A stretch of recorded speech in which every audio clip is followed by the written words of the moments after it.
restrooms. Smith was hired by Black Mayor Andre Dickens earlier this year.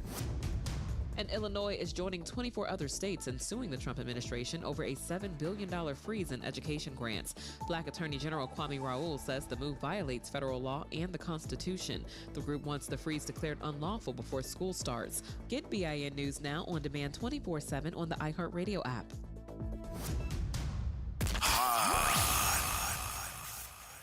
Here we go. The reality check on WBOK 1230 AM. Whoa, now, what's happening, good people? What's going on with you? How you doing? How you doing?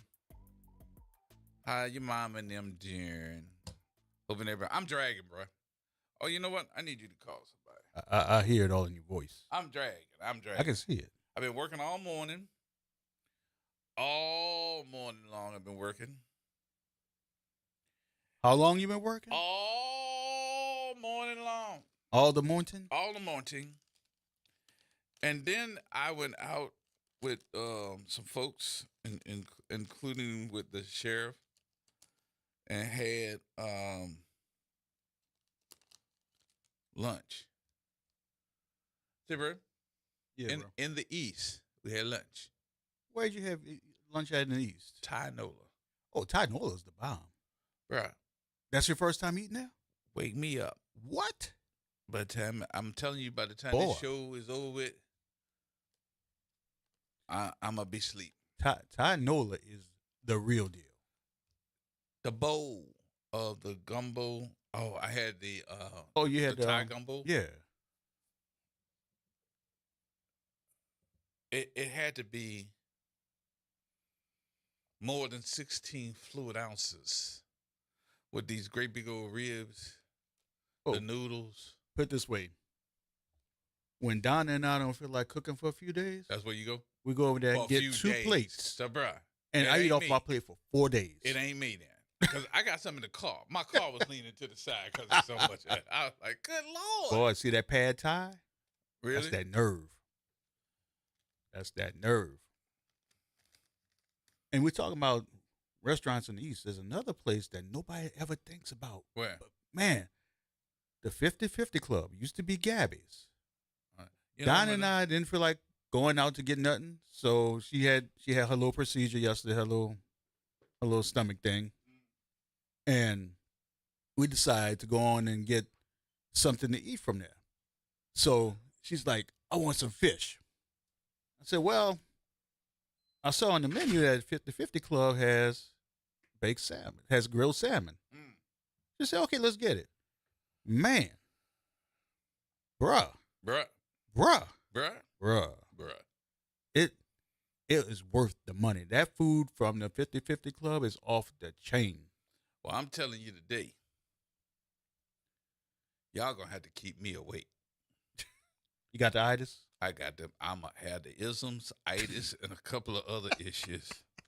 And then it was hot, so it was one of them. It's one of them dishes that I don't know what the recipe is, but it clean you out. You got to be prepared for when you're eating Thai food. You have to be prepared. I was not prepared. You got to tell them about the heat levels. I had to tell them about how many ginger ales I could drink because I wasn't gonna drink no Dr. Peppers. So I got me some ginger ales. Ain't no difference, but I got the ginger ale. I can do the heat level. I can do like 4, Bruh. 4 or 5. When Bruh. you get up into like 8 and 9, My boy you just throw your food was away. Eating beside me. He was sitting there eating beside me. Lloyd was eating, and I looked at Lloyd's face, and Lloyd was sweating. Yeah. I mean, seriously. I said, Lloyd, you need some napkins? He's like, for what? I said, you are sweating. He said, bro, this is the type of stuff to clean you out, really clean you out. I said, it's going to clean me out, but sweating ain't the way I'm thinking. That's the kind of clean out you don't want. Now, you see me what's the first thing I did when I came in here? Got water. I got me some water. See, that kind of heat is the kind it's hot going in, hotter coming out. Is what? Hotter coming out. Don't tell me that. Yeah. You're going to be calling Jesus Christ when you go to... Thank you. No, Jesus Christ. I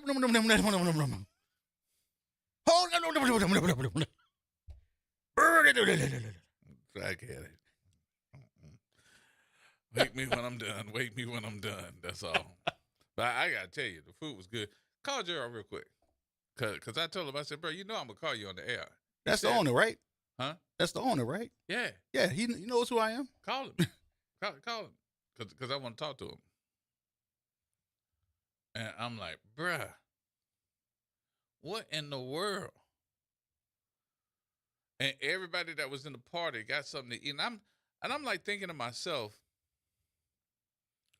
this is where we need to be. These are the places that this radio station needs to be saying, y'all need to have us as advertising buddy, because we're going to talk about your friend. Huh? Yeah.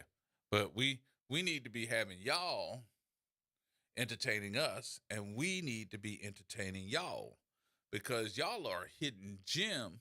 And his folks are so nice. His wife, very nice lady. Very nice lady. And folks coming in, sitting down, just ordering food, having conversation. I'm like, bro, this is a nice place to go and have some dinner, have some lunch. And they know everybody that come in. When I tell you that they sitting down with the folks, I was sitting there eating. Call the other number if he's not answering. Call the other number. Cause he gave me two. So if he ain't answering that phone, call the other number.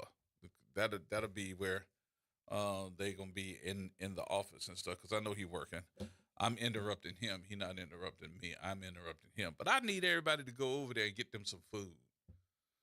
I think it's a damn shame that we have these places that people are putting their heart and soul in. That's our folk. And we don't support them. Y'all know what I'm talking about? But we'll go for Restaurant Week in the French Quarter, and they got advertising and marketing and everything supporting them. But do we take care of our own? This is on Bullitt. This is in the shopping center on Bullitt. I'm like, man, come on. Come on. That's him? Is that him? Let me speak to him. Because I'm thinking to myself, I'm like, boy, this is the bomb. Gerald? Hey, brother, what you say? You know I'm full, right? I'm you like, shouldn't be too full, man. That was the worst ride. That was the worst ride in my little car that I have had in a long time, because I was just bumping on the highway, and all of that was shaking, bro. I got this stomach for a reason, and y'all just filled it up again. Gerald, I just got to ask one question. Why you didn't forewarn him about the heat levels? Brother, that was all right. That was all right. You know, he said he wanted it hot. I wanted it hot. He looked at me and he said, shouldn't be too full, but he shouldn't be too full. He ate everything but the plate. Oh, somebody got busted. I'm sending everybody that's under the sound of our voice to y'all, because they need to come and sit down, because even the portions, bro. I know I'm fat, but come on, you ain't had to make me look that bad. No, but the good thing about it is we 85% farm to table, so you'll be all right. It's gonna run right through. Yes, indeed. So how many people you think are you getting folks to be like, man, I didn't even know y'all over here? Are you getting that? We do get a lot. We do get a lot, and then when they come, they do say, "Oh, so this is where y'all at." Yeah, we do get a lot. And then when they find out that we are vegan, vegetarian, and pescatarian friendly as well, and we also use nothing but halal meat. Halal meat, yeah, which is honestly a lot of stuff, especially for those that are certain Muslim religion as well. So that is true. So what's your specialty? The specialty is the gumbo and the gumbo ramen. The gumbo ramen is the infusion of my wife's ramen and my gumbo. And I got it. That's what I got today. And That's exactly what you had. And look, the last thing that I asked last thing I asked Gerald for, a cot, so I can go lay down. That was the last thing he asked for, was a cot. Because I wanted to go lay down. You need some ice for when you go to the bathroom. Yes, indeed. So, but look, people that want to order, do you have like DoorDash or something of that sort? I don't know everything. On Uber. We are on Uber Eats, and we do all suggest you all call and order your food beforehand and come pick it up. That's the easiest and best way. All right. So how long And is it's the wait? cheaper because So, Uber Eats will overcharge you guys, but we are on it. We are on them. Yeah. And I'd rather my customers come in and get some explanation for the dishes that they order. And one of the things that I really love about it, everything is prepared fresh to order. Yeah. There's nothing sitting on under a heat lamp. That is fresh to order. Yeah. Exactly. Yeah, everything. So how long? And How long we is the made wait? your way. How long is the wait? If somebody orders something, basically, because you're ordering, when they order it, it's fresh coming out. You cooking it. How long is your usual wait, or for somebody The that usual wants wait to do it time- before they get The there? usual wait time for everything would be between 10 to 20 minutes. Okay. Because if you're ordering the chicken, we have to fry it. We have to fry our chicken fresh. We don't put it on the heat lamp. So it's about 10 to 20 minutes. All right. So look, I ain't gonna hold you up because I hear all your people in the background. But the telephone number for somebody that want to order and the location. Okay, it's 504-300-7884. Location is 5931 Bullard Avenue, Suite 7. And on Wednesdays, we do give military, teachers, first responders, students, we give a discount for all y'all on a Wednesday. And we do have different American lunch specials every day. And Wednesday is the one that everybody loves, the oxtails with yams, mac and cheese, cabbage, and cornbread. Well, you have oxtails? oxtails? All right, twins. Yeah, we got oxtails. I didn't know you did. Man. That's on Wednesdays? Bruh. Wednesdays, yep, with yams, mac and cheese, cabbage, and cornbread. And that's all day? All day. Up until what time? Up until 9 o'clock, until it sells out. I think I know where I'll be going tomorrow after I get off. I'm following you. Yes, indeed. My brother, I just want to truly tell you, appreciate excellent. I appreciate it today. Everybody at the table was full, and we'll be back. I appreciate you again, and we're going to send you some business. I can't thank y'all enough. I truly appreciate y'all. Thank you very much. Thank you for the hospitality as well. That was very nice. Anytime. Okay, my brother, we'll talk to him. All right, sir. All right. All right. All right, that's Gerald. He's one of the owners. His wife's very nice, too. Real nice. Very, very nice lady. As a matter of fact, when we were walking out, she was standing at the door telling everybody, "Thank you, Mr. I was like, "No, just call me." It's Black and Korean owned. Together. Yes. And Husband their and wife. dishes are what they're putting together. Black and Korean dishes they're putting together. So you had the gumbo along with the noodles. I had the ramen gumbo today. I've been hearing about that dish. I got it. Man. Bruh, I got it in my car. The bowl had to be at least that thick. That's it. I get the pad thai and eat off of that for 4 days. I'm telling you, I ate so much I didn't put a dent. I didn't put a dent in it. And everything like, the egg rolls and all that, fresh hand rolled. And nothing frozen. And he made me some calamari. Fresh calamari. Oh, no, I haven't had the calamari. And then they have the sauce that goes along with it, and then they have the you douse it in the not lemon, but shoot, it's another what's the green one? Not lemon.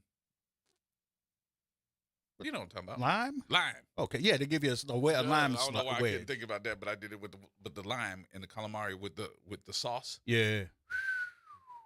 That's the Asian zing sauce or something. I think that's. I am so full. Better stop and talking hot. about it. You're gonna make yourself hungry again. I am so full. I don't know what to do. And guess what? Today may not be the day that you want to tell everybody to take the heat level up. It's so hot outside. Oh, it's hot. Right. So the devil with a fan in the living room the other night. They had the air conditioning on, and we were sitting in the room, and I looked at Lloyd while he was eating. He is sweating like he's standing outside right It does now. that to you. Yeah. Yeah. That was good. I think that we have to try to take control or say something about our businesses. Exactly. You know what you should do? You should bring back the small business. Small Business Thursday? Mm-hmm. Well. Because they are really, truly ignoring what's in the East. There are so many places in the East that people have there are Mexican restaurants, Asian restaurants, Cajun restaurants, all kinds of places that people just don't know about. And they think that, we don't have anything because it's not a big name like one of one. No, it's not one of the franchise. Yeah, names. franchise. It's not like that. And we have small mom and pop. Like on Bullet, where that is, Yeah. man, there's a bunch of restaurants in that whole whole center. Yeah. So I got up, and as I'm walking out, I just turned around and looked, and I'm looking at all the chairs and all the tables and all the folks. Of course, they happy to see the sheriff. They talking to the sheriff, but I'm looking at the number of folks that And are in there. The aesthetics are beautiful in there too. Oh, yeah. They're very good, very good. I appreciate them. I just got to tell them again. And then look, I had to get a to-go plate. I'm thinking, I was like, how am I gonna put? Y'all had and look, first thing I said, y'all had to-go bowls. They were like bowls. I said the big bowls. This thing, I ain't put a dent in my lunch. Okay. And they were like, nope. So they bought me the black bowl with the top on it and everything. I was like, that's not. And just think how it's going to taste tomorrow when you eat it, when the seasoning really gets through it. Tomorrow. Ooh. You going to eat that when you get home, bro? That's dinner. Well, see? Might be breakfast too. I hope you don't eat after. Don't eat it after 9 o'clock. Don't either. Yeah. You're gonna be like you went to that place on the. You're gonna be like that place on the North Shore again. Oh no. No. I got to call her. I called her a couple of times. All right, we got to take a break. I want to thank Gerald and all the folks at Tynola for entertaining us this afternoon. It was great. I appreciate it. Thank y'all so much. Y'all go over there and give them some business too. Let's make them rich and stop making these other folks rich that don't do nothing for you. I'm going to get them. I'm going to get them oxtails tomorrow. I'm going to get that. We got to talk about that when we get off the air. Huh? We got to talk about that when we get off the air. Yeah. All right. We're going to talk about that. More coming up, y'all. Everybody hold tight.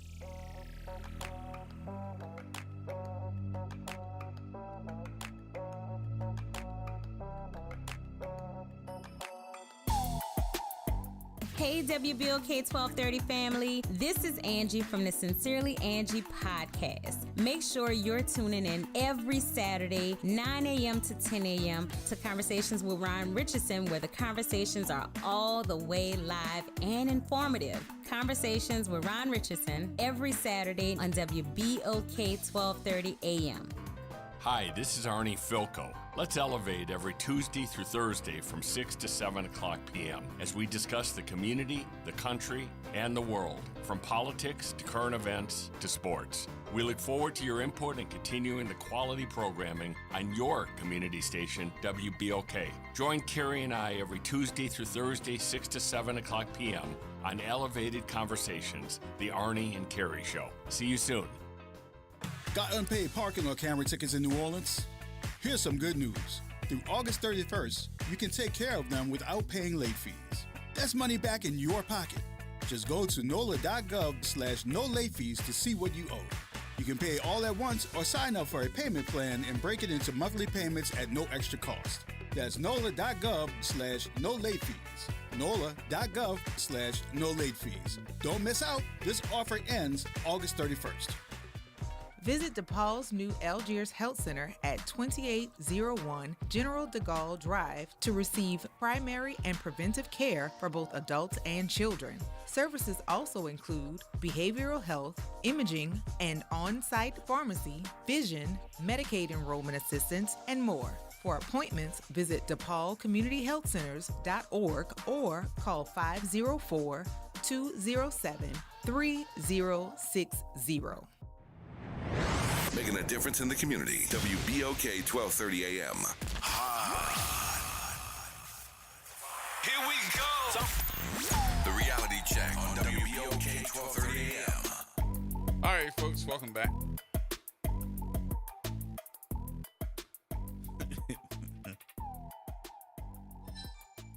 I am so full. How full are you? I'm trying to get through this show. I thought I'd just sit up. You know, maybe that would help if I just sat up. But I'm getting ready to fall backwards because I am so full. I may have to take this one for the You team. see it all in your face. Huh? You see it all in your face. I'm shaming myself. No, you're not. I really am. Because you're going to do it. Ashamed You're of going myself. to do it all over again. Huh? You're going to do it all over again. But at least tonight. I'll be at home. I should not have eaten that much food, knowing that I got to come in. And you know, for folks that know, let me go ahead on and say it. the more food that you ingest, for somebody that has to use air for speaking, is not a good thing because the digestion takes up a lot of oxygen to do so. So somebody that's got to talk for an hour or two, you struggling. That would be me. Let me raise my hand. I should not have eaten that much. But Gerald didn't know. He was like, here, bruh, take this. Oh, yeah, and by the way, here go your calamari. And, oh, by the way, you want it hot, right? So it's hot. I'm thinking, oh, okay, cool. I heard about hot before. I dipped off at that. Boy, I was like, could I get a ginger ale quick, fast, and in a hurry? Well, now you know, and knowing is half the battle. So, G.I. Joe. And I'm drinking water. And you know what that water's doing, huh? Cooling it down? It's hitting those noodles and it's expanding. No, it's cooling it down. It's cooling it down. But it's making them noodles go, whack. Yeah, that's what it's making it do. Whack. All right, let me get into this story because this part of the day, what was that? I can't mess with you, bro. Was that you? Yeah, it was me. I said, womp. Oh, I didn't know what that was. I was like, that wasn't me. Didn't nothing slip on. But anyway, I got to get into this story because this story seems to be just going on and going on and going on, and it's making folks leery. Yes, indeed. She's going to send me a text to say your old greedy ass. Ain't that something? That's your people. Mm-hmm. She don't know I saw her standing up on side the road the other day. I started trying to look at the accident. I said, look at her. All that blonde hair. I'm going to leave it alone. I ain't going to say nothing else. But anyway, don't call no That's name. who I think it is? Yeah. Okay. Mm-hmm. Standing up there over there by off of Claiborne, right there at the roundabout, trying to look at the accident. I blew the horn out to try to scare acting her. like she was working? Yeah, she wasn't working. She wasn't working, though. She wasn't working, standing out there letting everybody see her hair blow in the wind. That's all. All that blonde hair. You know she's going to call you and cuss you out. Oh, no. You get ready to hear another text. You get ready to hear the phone go off. You want me to turn the phone up so you can hear it? Well, I'll hear it. Okay. She get ready to send me one. Mm-hmm. She know who I'm talking about. Gonna send me a text. Talk about your old greedy ass. Mm-hmm. That's all right. Yes, I am. Retaliatory. Mm-hmm. All right. Hey, Miss Pamela. Miss Well, Pamela. hello. How are you? I'm suffering, but I'm good. all right. You gonna make it, baby. Just say amen. Amen and a woman. Mm-hmm. You feel pregnant, huh? I feel it. Yes, indeed. I'm feeling it. I'm about to deliver. Mm-hmm. Yeah, I hear you. Well, look, I'm gonna tell you something real quick. Kimba and Graylin hooked me up months ago. They were talking about this place, but it's out. I don't know if you all have been out there at the Lakefront Airport. It's called Messina. Yeah, everybody know about Messina's. Well, I didn't know about no doggone Messina. How you not gonna know about Messina's? You got to go out there on the weekend and just watch the planes take off after you come from church. That's what we did, baby. I'm trying to tell you what we did. We were out there, and I was watching the planes come in and out. Okay, and I was like, oh my goodness, it was so relaxing, and the service was good, and the food was good. And you know the runway goes straight to the Pontchartrain Lake Pontchartrain. So when they're coming in and when they're coming out, you can see the planes flying over the lake. And I was saying to myself, oh, are they gonna be okay? They look like they about to get in the water. But that's for the corporate people and the rich people that got them private planes and jets, you know. Yes. Yeah, well, you know. And while you were there, you should have said, "Excuse me, but please pass the Grey Poupon." Mm-hmm. Yes. I didn't think of that. That's a good one, but I'm not a Grey Poupon lover. You could pass me something else. Just make sure that that plane don't come in this window. Mm-hmm. Yes, it because I want to eat my food and I'll get out your way. All right, babes. All right, my honey. Y'all take care. You too. Appreciate the call. Thank you. Okay. All right. Bye-bye. Bye-bye. So this story is going on and on and on and on. I almost feel like a rapper, on and on and on and on to the break of dawn, to the hop, to the pop, to the popcorn, or whatever that go, to the hip, to the hop, or don't stop, and the rest of the bang bang boogie to up jump the boogie, the bang of the boogity beat. There you go. So let me read this, because there's some things, and he just confirmed 5 o'clock. You heard me? He just confirmed 5 o'clock. Let me go ahead on and do this story, because this getting ready to be real old, and I'm like, okay. Civil District Court on today, the judge decided to allow a controversial temporary sanitation contract for the French Quarter and Downtown Development District, at least for the moment. Judge Sidney Cates denied a request for temporary restraining order sought by the French Quarter restaurant owner and a resident who claimed that Mayor LaToya Cantrell falsely declared an emergency on July the 9th to tap Henry Consulting for the sanitation job. Danielle Conwill, owner of Felix's Restaurant and Oyster Bar, along with resident Marina Kostopoulos, also claimed Cantrell's no-bid selection of Henry Consulting for the $8.3 million contract violated the city's emergency contracting policies. Cates, who did not provide reasons for denying the restraining order, could still stop the contract after July 23rd hearing for a preliminary injunction. However, lawyers for the plaintiffs and for Henry Consulting, owned by developer Troy Henry, did not immediately respond to messages seeking comment. The Cantrell administration said it respects Cates' ruling and will continue to work on behalf of the residents and the business owners of New Orleans.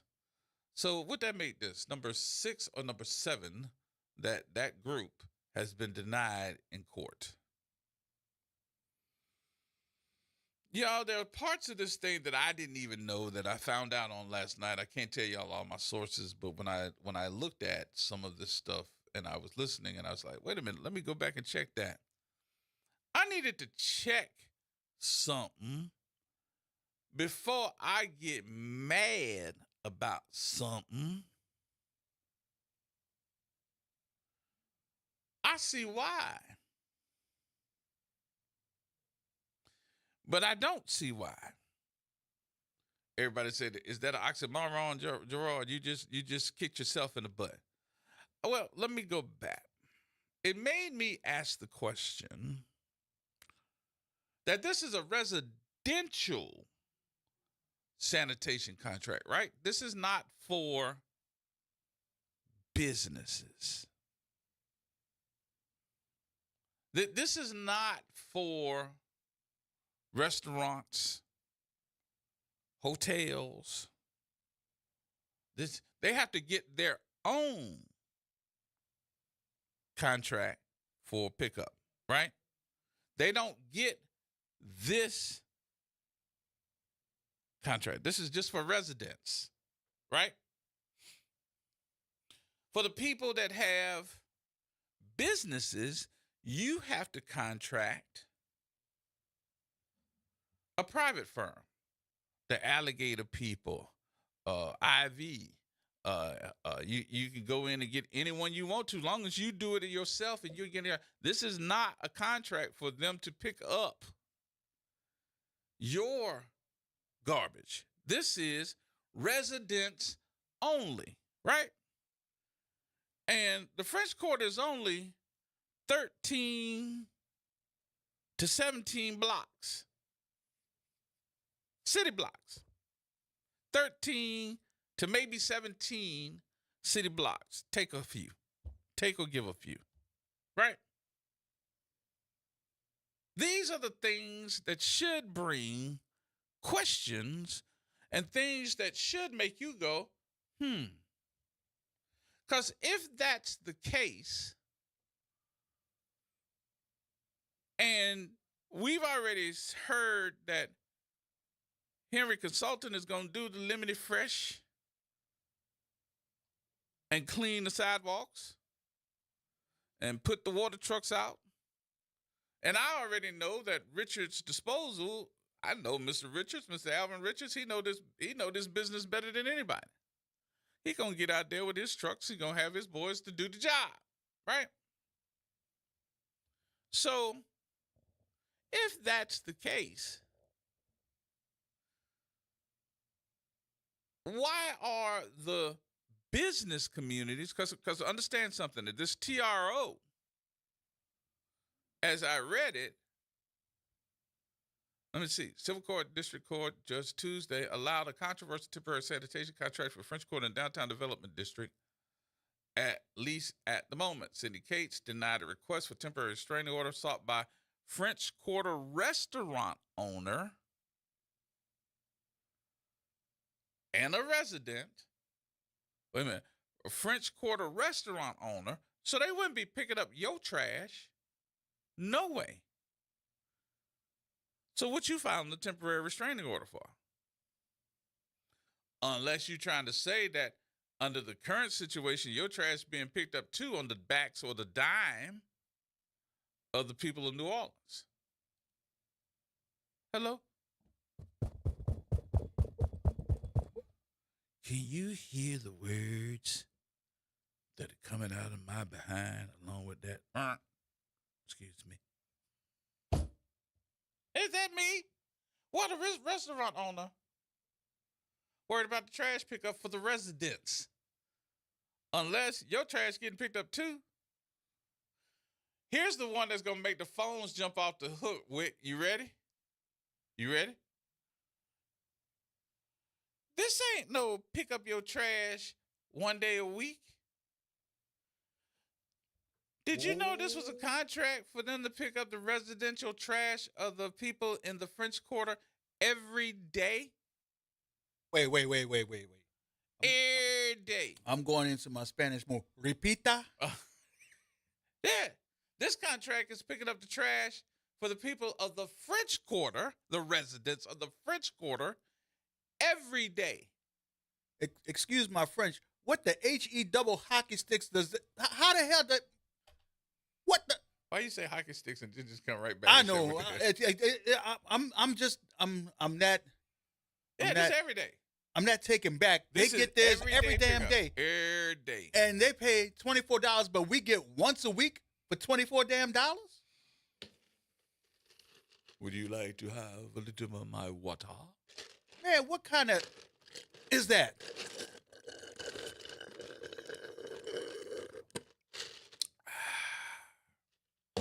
That's some bullpucky. That's every day. I tell you, watch the phone rings. 504-582-9422. See, my deal was this. They should have left this alone before everybody start looking around and saying, well, let's read some more of it.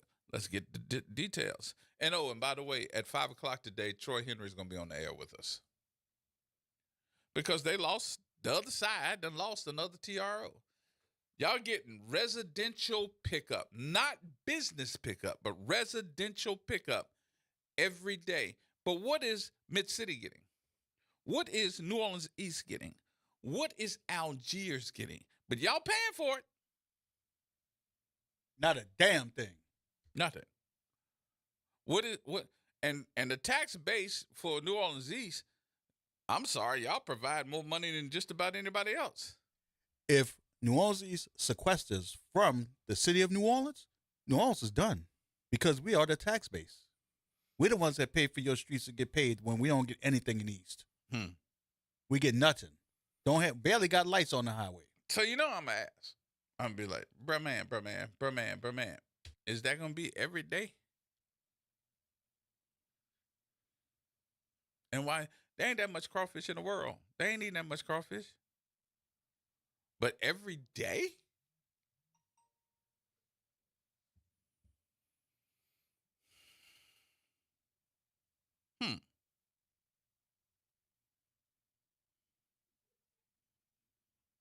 All right. I think Troy coming over. I hope he does. I think he's coming over. Yeah. WB. Well, the G. What's going on with you, bruh? Oh, bro, WBOK family and the flyby listeners and the monitors. How you love that? Not the monitor. How you love that? Interesting. Okay, Mr. OIG, when somebody gonna say something about that death? What do you want them to say? So you mean to tell me $24 that we get extra that we didn't want any doggone way? We get once a week in 13 blocks, 14 blocks, one special block, privileged block, get it every day. And nine times out of 10, miss whoever restaurant owner, because like I said the last time, y'all been in French quarters for decades. Y'all ain't said nothing decades ago. But I'm going to leave that alone because we already put that out there. So let me ask you something, G. So you mean to tell me, not only y'all paying $24, and the residents paying $24, and y'all getting y'all trash picked up every day. For those in the back of the room, every flocking day. I got you. Thank you very much for breaking that down. So why? Oh, I know what it is, G, and you just said it a little bit, but I'm going to go ahead and say it.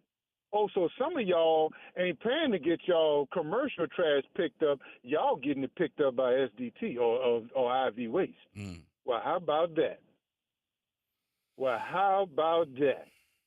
Now, what about the street sweeping? Did they come down your street? Did they come down your street? I almost pull a pinky on you, man. They don't come down my street, but I see the street sweepers go down Reed. I've seen them go down Bullitt. But they don't come down your street? No, they don't come into the residential part. They just do the main thoroughfares. But I had a vacuum truck come. They don't come down. The vacuum truck don't come down your. Oh, what? Vacuum truck. Who? What that is? Well, you know I live in Lakeview, so. So they had to. Well, that explains it. Well, Mr. Hoity-toity. Hoity-toity. Thank you. I'm glad you said that like you mean it. Something. Say it like you mean it. Hoity-toity. But no, the vacuum truck comes down my street. Yeah, we don't get that. Really? No. So that's what all the crying is about. Y'all in there getting extra privileges, and I dare one of y'all to call in. I want one of y'all to come in and call in and talk about, well, you know, we're in the French Quarter, we get a lot more people down. I don't want to hear that. That's not what you paid for. So you paid for for y'all once don't get a week. street. Wait a minute. You said street sweeper come down what? I've seen the street sweepers come down Bullitt, Lake Forest, Reed. As far as Crowder, I have no idea. I rarely go on Crowder. Nope. But I've seen them that far. But as far as going into the other residential day on, area, St. Charles. You seen on St. Charles, yeah. Yeah. They on St. Charles. But I don't know if the Lakeview Association has a deal with the vacuum trucks. You know what I'm talking about with the vacuum trucks? Yeah, I know. Yeah, we playing. We know what you meant, bro. Man, Yeah. I know I'm a little The goat. hoity-toity. He called me hoity-toity. The billy goat. Huh? The billy goats, they call them. Yep. I don't know if they call them what they call them. So, but they come through and it's like when they go into those parking lots at different. Yeah. Yeah, they just ride around. They're and sweeping. They don't do that for us. No. No, sir. I No, thought sir. I was. Yeah. I I told you, something new. you're hoity-toity. I'm hoity-toity. Yeah. That's Yeah. okay. But you see, though, G, but see, here's the other thing. And this is what we be talking about, like you just said. How many times y'all done lost? Why y'all keep pushing this? You lost.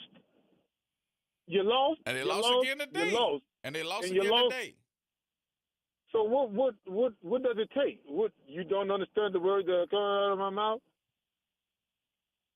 Evidently that I just don't want to say it this way because I'll get Eric calling in and telling me something. Man, I'm so tired of that dude. I wish he'd get the boy. You know Eric is like Candyman. What? You say his name enough times, he's going to call. Yes. Yeah. With that BS. Like we don't know who he is. Gonna call Mr. somebody a Baldy. DEI. Made me mad yesterday calling people DEI. What? Bruh. Mm-hmm. Next, he's And going to then start it saying look like- EBT. But you see, G, and I'm going to go with this one because we had, not to change the subject, but just speaking upon that, I'm going to make it real short. It's like I was talking to a cat and I said, and I'm telling him my background. I said, I exist, right? He said, yeah. I said, I'm talking to you, right? Yeah.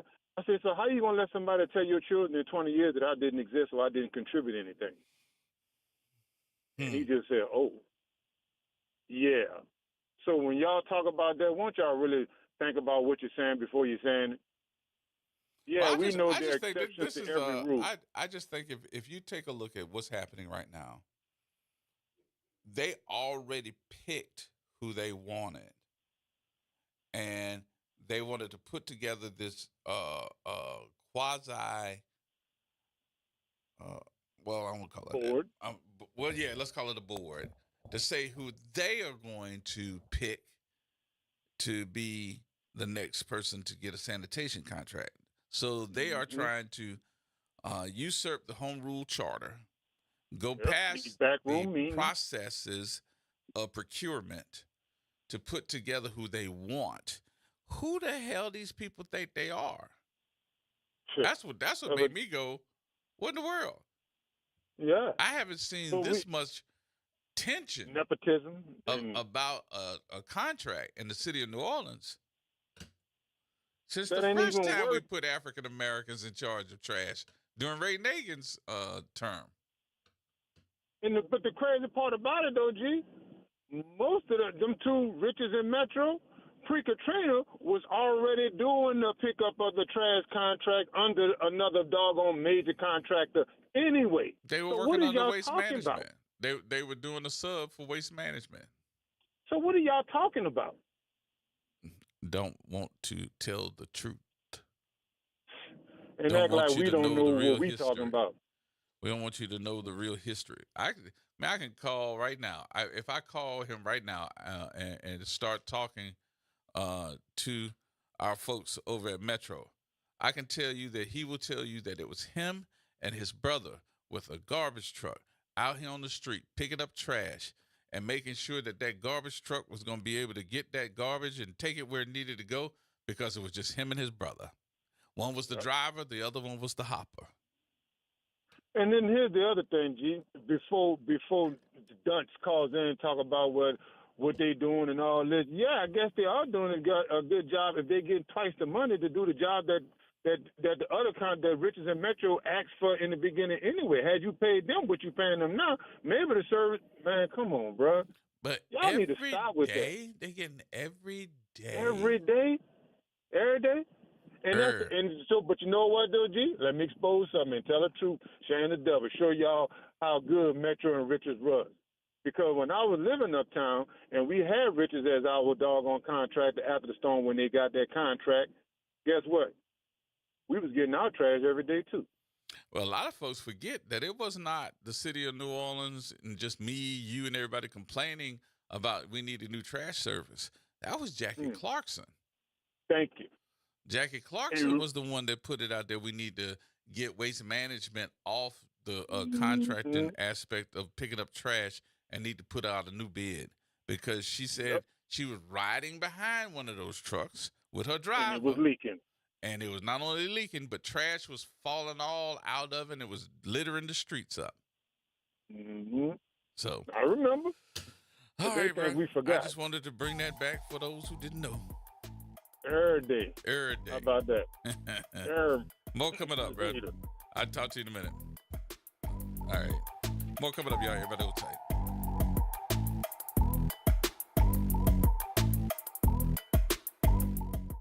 On Auto Trends with JeffCars.com, here's a snippet of some of what we cover. GPS pioneer Gladys West. We worked long hours computing trajectory orbits and satellite orbits, trying to get the data and everything correct enough. Auto analyst Mark Bland. 14 new vehicle deals that happen in this country out of every 100 that women don't have a fingerprint on. To tune in, check out Auto Trends with JeffCars.com, Saturdays at 4 p.m. on WBOK, what New Orleans is talking about. Welcome to Chemical of the Month by the community scientists at Rise St. James. This month, we spotlight phthalates, chemicals added to plastics, especially PVC, to make them more flexible and durable. But there's more. Research shows phthalates may disrupt hormones, affect reproductive health, and contribute to environmental pollution impacting our communities. Join us as we explore how these additives shape our everyday lives and the world around us. For more details, visit risestjames.org. Empower your knowledge with Rise. Tune in to The Monitor's Mic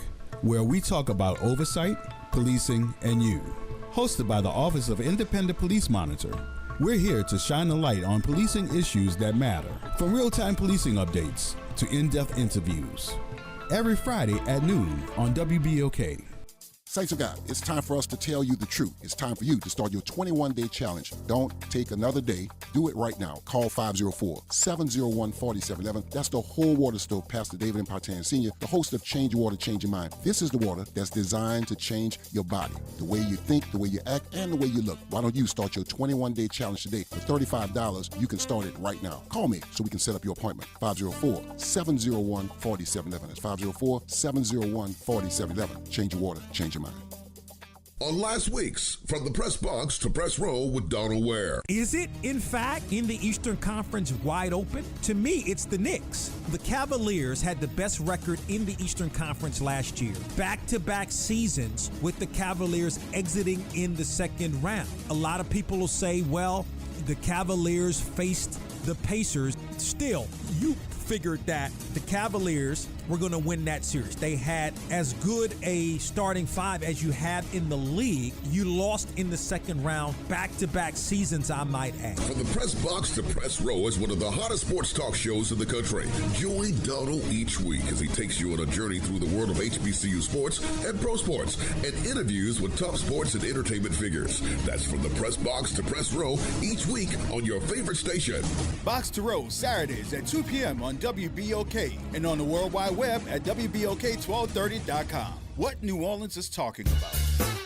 This is Andronika Morris, host of Put Housing First. Join us every Tuesday at 12 o'clock, where we will discuss how housing affects every aspect of our lives and what's necessary, what's needed to guarantee housing for all. Join us every Tuesday at 12 o'clock as we dig down deep onto the issues that affect all of us.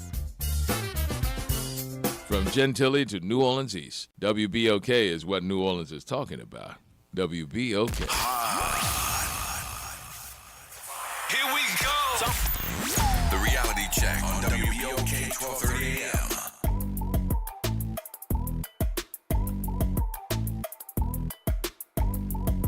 All right, folks, we're back. We are back. 504-582-9422. You know, it was a scary night. And then it was a scary day. Then everybody said, choo, choo, choo, choo, ah, ah, ah. Because here comes the boogeyman. It's the boogeyman. He's everywhere. He's everywhere. You know, I had to set you up. I had to set you up, right? Ladies and gentlemen, join us for this part of the conversation. The part owner of this radio station, as well as the person that everybody's talking about now with all the stuff with the sanitation contract in the building, y'all. Troy Henry's here. How you doing, G? Thanks for having me, man. What in the world is going on? So let me take a point of... Please start from the beginning, though. Before I even do that, let me give y'all some, and our WBOK listeners, some very good WBOK news. Okay. The FCC just approved our acquisition for another second AM and FM station that your show will be broadcasting on. So we just got that news. It's great news. We'll probably close on everything by the end of the month. We're hoping that by August 1st, we have another station up and live and going. And so that's all really, really, really, really good news. And they'll be able to hear us on FM. And they'll be able to hear us on FM. Very good. So... And we'll add some more because now we'll have 2 AMs and 1 FM. Mm-hmm. We'll have some more content. We'll have some more shows. We're able to do a whole lot of nice stuff.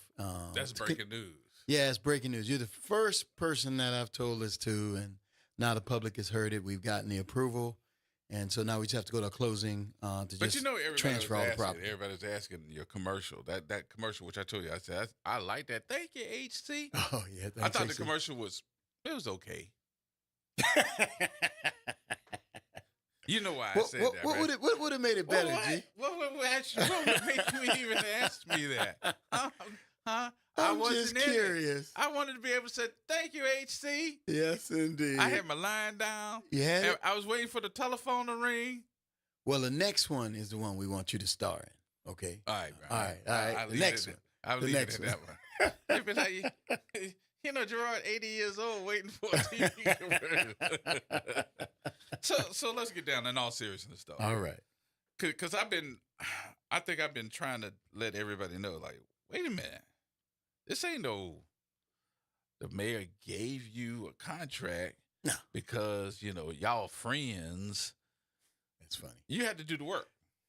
Well, let's start all the way at the beginning. Okay.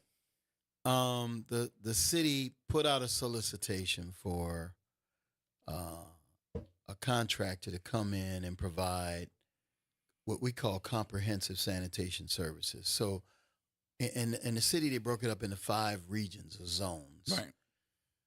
Most of the other zones, the services are very simple. You pick up the trash 1 day a week, and that's it. That's the extent of the contracts that have been let. Mm-hmm. Area 5, which consists of the French Quarter and selected services inside of the downtown development district, is a little different. Now, but you've been working in the DDD for years. Yeah, for years. We've been a sanitation services provider, so we do the sidewalk cleaning, all of the litter cans, all of that stuff and more, all of the graffiti removal, everything out of downtown. But that didn't just start. No. We've been doing it for years now. Okay. And so, but you know, we don't have our name plastered all over the place. We just do the job. Right. And we do the airport. You know, you see anybody with a green shirt on in the airport, one of the polo shirts, those are our people. Mm-hmm. And we've been doing it for years, and the airport's been voted the cleanest airport 4 out of the last 5 years that we've been there. Right. So, and you see those floors, they glisten. Oh, man. they glisten. Yeah, if you go glisten. to the airport, Yeah. you know, they sparkling. Yeah. And the crazy thing is I travel to other cities now, and I look at their floors. Mm-hmm. And some of them have terrazzo floors just like us, but they don't know how to make them glisten like we do. So, look, we take our jobs very seriously. We're an African-American owned firm, and we know that, you know, we're going to be even more scrutinized than any other firm. But we take that as a challenge, and we like to rise to the challenges. And So let me ask you this question there, Boogeyman. That's your new nickname from now on. You're the Boogeyman. I just need to ask you this question. Okay. What you did wrong? Well, I didn't do anything wrong except I exist. Who'd you piss off? No, I didn't have to piss off anybody. Look. Who did you hit? This is the first time an African-American firm has stepped into this magnitude of contract in the history of the city. And quiet as it's kept, there's a lot of folks that don't want to see that level of responsibility, that level of power, that level of revenue going through the hands of a black firm. So I put it towards something, but I put it towards something, and I actually probably learned this from you, because for those of you that don't know, and I'm going to go back to something. The last time I saw something of this magnitude and saw the number of folks that raised their ugly head is when you ran for mayor. Yes. You remember that? Absolutely. I was there. Yes. And I saw a lot of the old heads come out of the ground. Oh, yeah. All those old folks was like, who does he think he is? That's exactly right. Why is he running? Who is this? Da-da-da-da. Yep. And then the other part of that, to me, I'm going to throw this in here, and you can tell me, am I wrong or right? There has been a determination in this city, maybe even this state, that African Americans can't make but a certain amount of money. Yes. And that amount of money is over $100,000-$200,000. I don't know what it is, but I put it there. You put it there? That's what it is? I put that there. So if you're making over $200,000, that's a year. Yes. Yeah. You more than likely going to become a threat because they don't want you not just to have that money, but it seems that I put this on Jimmy Woods as well. When you have that type of money, maybe Mr. Alvin, when you have that type of money, I see them set aside a certain portion of that money and then can get somebody to run for office and have some political power. Absolutely. Because y'all then sow the seeds. Absolutely. No doubt about it. And they want to make sure that there is no money coming out of the black community to go toward candidates that can run for office and then have the money they need to do a successful job. And I believe that that's been part of the criticism and part of the reason they've been so overwhelmingly determined to make sure that I'm not successful in embarking on this is because I'm a supporter of Oliver Thomas. And Moreno and Morrell have done everything in their power to ensure that Oliver Thomas doesn't have a supporter with the magnitude of contract that I've got. Mm-hmm.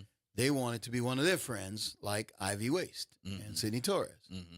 And so they will do anything, and they are doing anything and everything, including spending an inordinate amount of city money on lawyers and lawsuits to do anything to stop me as a supporter of Oliver Thomas from playing this role that we have been selected to play. And this seems to be more political than anything else. I think so. I think so. But that politics part of it is disheartening to me, because the folks that are doing the political playing, their families come from that. Yeah, but look, this dude, J.P. Morrell, is a weird dude.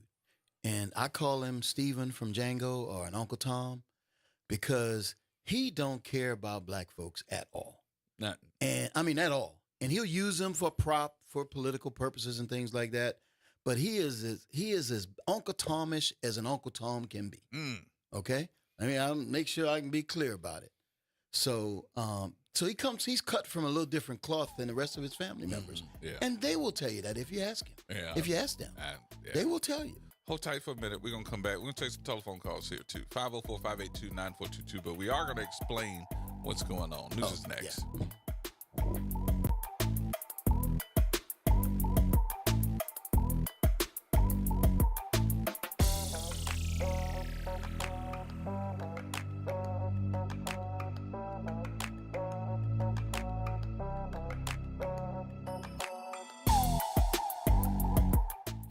From the campus of Xavier University, WBOK Go and Equity Media Station.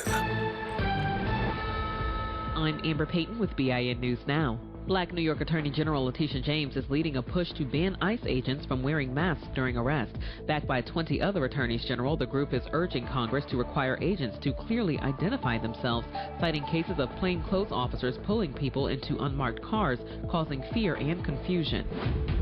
9 people were hurt in a stampede at an Atlanta MARTA station after a Beyonce concert. Police say a screaming passenger caused panic on an escalator, which sped up and then stopped. 8 were hospitalized. 1 had a broken ankle. And a judge will decide if Black death row inmate Byron Black's defibrillator should be turned off before his August 5th execution. His lawyers say it could cause pain during lethal injection. A victim's relative responded, quote, "What about the pain he left in us?" end quote. Get BIN News Now on demand 24/7 on the iHeartRadio app.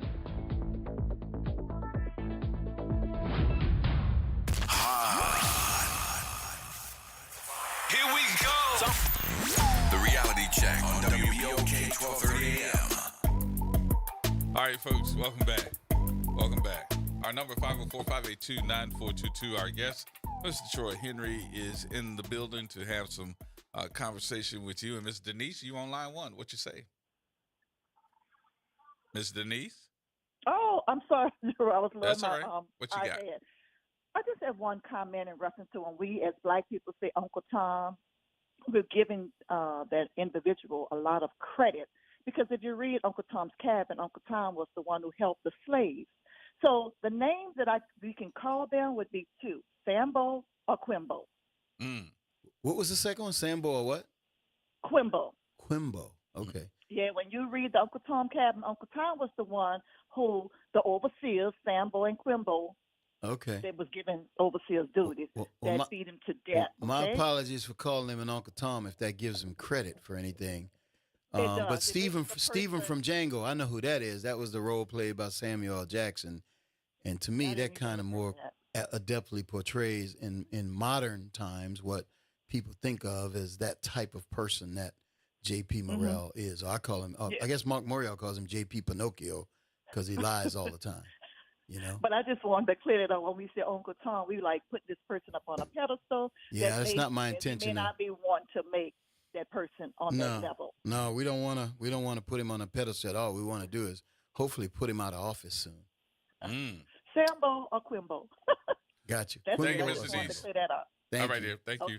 Bye-bye. I was talking to the audience earlier, and I really wanted to talk about the contract itself. Okay. And entities in the contract. So I don't know how much I can ask you without. I think it's public. Yeah, it's all document public. anyway. It's all public information. But this is 13 to 17 blocks, right? Yeah, in the French Quarter, you mean? Yes. So in the article that's out today, it talks about this restraining order. It talks about the persons that are, I guess, the namesakes that are on the latest lawsuit that they tried to TRO today, and it was denied. It was denied. Correct. Okay. They had no but stand. but it's saying that this was a French Quarter business owner and a resident. So why am I worried about this contract if I have to get my own contract as a business owner to pick up my trash other than the resident? Well, I mean, look, you still want your streets flushed and sidewalks swept and that kind of stuff. So that could be the basis of it. But, I mean, look, there's some weird people in the French Quarter. And the lawsuit, obviously, is getting thrown out everywhere they run it. And they just keep trying to throw it in. And they got money, so they'll just continue to just file lawsuits. And they'll get thrown out left and right. The law is very clear on the authority of the mayor. What has complicated things is J.P. Morrell and the city council have tried to exceed the authority of the council and to take some of the mayor's authority away.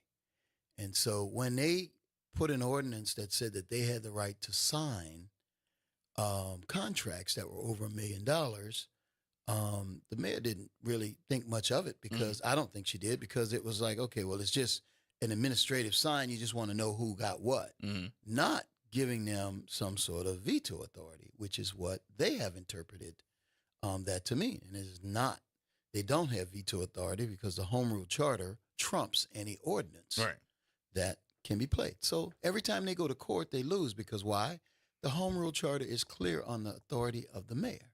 The executive branch. Right. And so the mayor has the right to execute a contract. So why are we having what you call them, Django and Barbie Stephen running from Django, running Quimbo up to Baton Rouge to get legislation to be able to put together some type of organization called the French Quarter Management?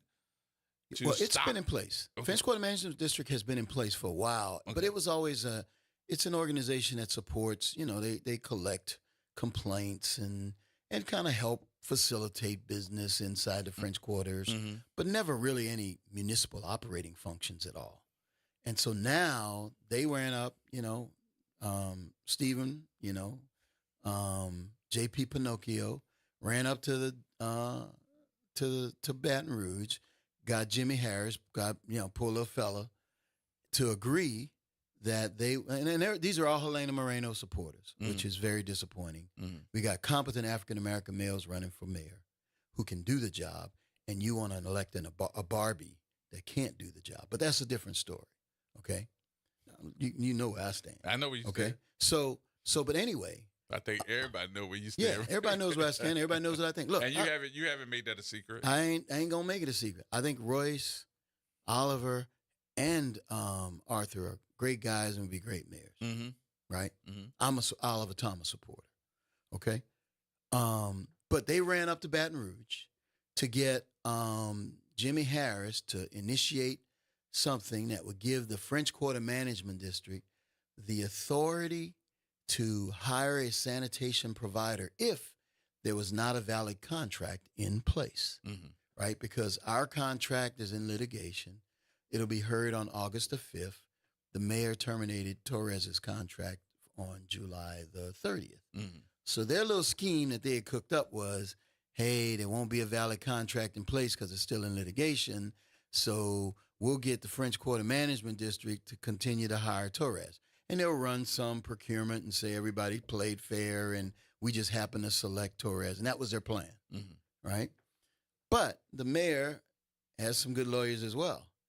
And they understood that, look, the mayor has executive powers and she has even more powers to declare an emergency. So what they wanted to do was to declare, the French Quarter Management District wanted to declare an emergency so that they could hire a sanitation provider. Well, the mayor said, well, if they can declare an emergency, the mayor of the city of New Orleans has authority to declare an emergency because we won't have one as of July 31st. And she did that. executed a contract with the company, us, that won the procurement process, that won all of the legal steps to get us started in this process. Do this. Explain to the average person the procurement process, because, I mean, we use the word, but do we really know what the definition is? So there were 6 companies that bid on this Region 5 of the city of New Orleans, which is the French Quarter. Which includes the French Quarter. French Quarter and downtown, portions of downtown. So there were 6 companies that bid. We finished first. Henry Consulting finished first with, I think, 474 points. Torres finished third out of 500. Torres finished third with, I think, 420 points. So we had beat him by more than 50 points. So we won the procurement. We were the selected firm. As a result of that, we negotiated a contract with the city, got our contract done. My attorney happens to be, and my team was Henry Consulting and Richard Disposal. So my attorney happens to be Richard's Disposal attorney. So after Y'all got the same attorney. We got the same attorney. Okay. So after we won and we negotiated a contract with the city, I had to then in turn negotiate a contract with Richards. Well, my attorney, our attorney said, well, look, I'm conflicted. I can't represent both of y'all in negotiations. And so we each had to hire our own attorney. Okay. And I have an in-house attorney, and he did most of our legal side. But then Richards hired an outside attorney and then replaced the outside attorney with another attorney that ended up really kind of causing all of this drama that we're having today. Because we were struggling to reach an agreement with each other, she decided that what she would do is run to the city council and run to the newspapers and badmouth us. Who did? Henry Consulting. The attorney? The attorney did. What happened to attorney-client privilege? Well, she wasn't bad-mouthing her client. She was bad-mouthing us, you, the prime, me, our firm. Okay. And so that was her tactic. And so the, J.P. Pinocchio and Helena get a hold of that and say, hey, this is a cause celeb. We can now make this guy into the boogeyman, right? And so they did that. And as a result, the council did not sign our contract in November, December. So we're like, okay, all right, you didn't sign it. And basically their message at that time was, you and Richards get y'all act together, and then we'll approve your contract. Well, in the meanwhile. And that was in December. That was in December. Right. Meanwhile, there would have been no French Quarter contractor, so the city issued an emergency RFP, of which, now, when the original RFP went out that we won, Torres's bid was $3 million higher than the next bidder. Ooh. Okay, per year. Per year. This time on the emergency contract, he was, I think, $500,000 lower than anybody else for a 1-year contract. So all of a sudden, ego steps in, and I want to buy the deal, and he bought the deal. So he did it. He got the emergency contract, which was temporary, right, until Richards and I reached an accord. So this was the emergency. You take care of the emergency until we work out our differences. When we work out our differences, we're coming back in and we're going to take it. That's correct. So in March, actually, we gave the mayor notice that, look, we've reached an agreement. Here's a copy of Richards Henry Consulting signed agreement. Mayor said, great. Okay, well, let me terminate Torres because you guys are the winner of the procurement. So, but Torres rallied his people in the French Quarter. Oh, we're doing a great job and all of this stuff. And that guy, his firm, can never do as good a job as we can do, was the way he portrayed. You're the boogeyman. I'm the boogeyman. And so the mayor rightfully said, no, we're going to follow the laws and the procurement process that we put in place. And you can't just unilaterally circumvent the rightful winner. And so all of the gymnastics that you hear going on now are all around them trying to figure out a way to circumvent the procurement process, right? Now, the crazy thing is the emergency contract, J.P. Pinocchio, Django, Stephen from Django, basically was complaining about like our performance bond. We negotiated a lower. Right. Oh, guess what? Sidney Torres did the same thing in the emergency contract. Really? Oh, yeah. Oh, yeah. Oh, yeah. Oh, yeah. Pinocchio ain't mentioned that yet. No, he is You know what I mean? But yeah, he's got the same lowered performance bond that we got. So he should be thanking me for teaching him how to negotiate a damn contract. But You know what I'm saying? Oh. But I know business. I own businesses. Right. I know business. And we were successful in negotiating a contract, one that none of those sanitation providers have ever seen before. He did a whole show on that. Yeah. Oh, yeah. About how bad that was and why would we be responsible for it. And then went to the city council. He failed to mention that in his contract, he asked for the same provisions. Really? Yeah, he kind of just a minor little detail he probably just overlooked. Just probably forgot about, you know? Yeah. Oh, wow. So, but anyway, so now they're trying to find every excuse in the book to not have us put in place. Now, the judges have ruled we're right. The city council must sign the contract. It's an administrative function. It is not, they are not part of the procurement process. They're not part of the selection process. They would just provided notice. They would assign a notice, and yes, we now know that that contract has been signed. That was the purpose of the ordinance. But they've taken it to where they think that they now have veto authority over the mayor. Mm-hmm. And hence, every time we took the city council to court, the judges ruled in our favor, said, no, the council must sign it. They've taken the mayor to court on other matters. The courts have said wins. She wins because the council doesn't have that authority. Mm-hmm. Then they got some citizens to come together to do their own thing, and now they've lost. So the council have now appealed what our case against them is going to get heard on August the 5th, right? They'll lose again because the Home Rule Charter is very clear on the authority of the executive branch. Right. Okay? But what they're really doing, this whole strategy, what they're doing is a delay. Yeah, up until next year. Correct. They think they can get close enough to the election that you'll get thrown out altogether. So we'll be thrown out, or they'll make it a campaign thing. The mayor shouldn't sign any more contracts. That's what Mitch Landrieu did after I've been elected. Now, one, they're not going to get elected, but that's their strategy. Right. And so we've said, no, we're not going to play your strategy. What we're going to do is we're rightful. Our contract is, we won it. It also doesn't allow them the ability to terminate us for convenience. Does not. So if Helena got elected, part of the negotiating that we did was we didn't want to be subjected to whims of some personal vendetta, which I'm sure they would have if she were the mayor. But are they smart enough really to try to orchestrate this? They're trying. They're trying. They're not smart enough to win. Well, good. But I think a lot of this is coming from. I think Morell's dumb. Okay, I think J.P. Morell's a dumb lawyer. Okay, be honest with you. You can't lose every case and be a smart lawyer. Okay, so that's just my thoughts. Yeah.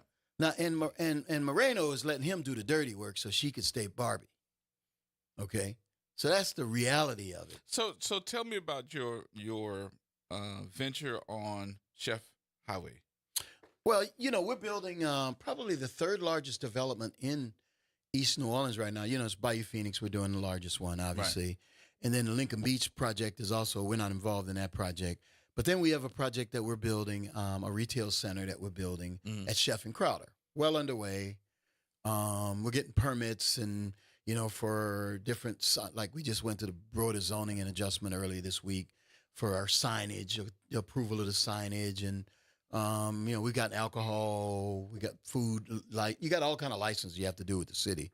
So Thursday of last week, I kind of saw that. That's why I wanted to ask you. Yeah, Thursday last week. This is totally unrelated to the French Quarter. Right. We're, Infinity Fuels, which is my fuel company that's developing that project, is in front of the council just to get approval on the license. And J.P. Pinocchio and Barbie, Helena Moreno, both walked out. Now, they're supposed to be so pro-New Orleans East. They've never been to one thing for Bayou Phoenix. Nothing. They've never been to one event. Never offered one iota of support, have never demonstrated any level of enthusiasm for what will be the largest development in New Orleans East in over 40 years. Okay? Haven't offered nothing. Nothing.